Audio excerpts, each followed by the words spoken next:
How do I gain access to each of the groups and interact with each of the groups during a given activity?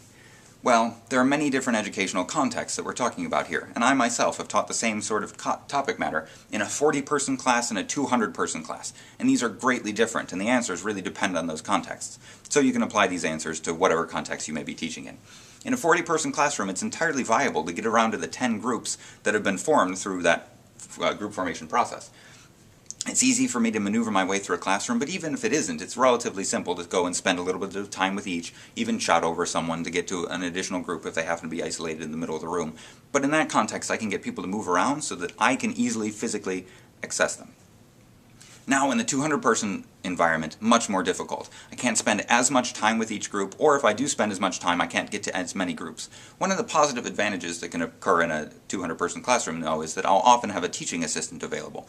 And if that person is capable and willing, that person over time takes on the role of going around and being the second of me in the classroom, connecting with the groups, hearing their ideas, putting new ideas into the groups, making sure that they are comfortable with the content and supplementing it where necessary. There are also some physical changes that can be affected in the classroom. Now, I was in what I expect is the least advantageous room for this sort of endeavor.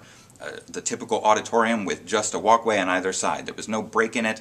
I couldn't turn to my left to speak to some students and to my right to others. They were basically corralled in this center section. So one of the things that I did is I would arbitrarily choose one of the rows that day to leave their area. So I would pull out a row of students, halfway up or more or less in the classroom, and then I could move through that row. They would have moved to a table in the back or in the front, and I can move through that row and I can access more people than I could have otherwise. Now again, I only have, plus or minus a few, 7 minutes to get to all the groups, so I may not be able to connect with all of them.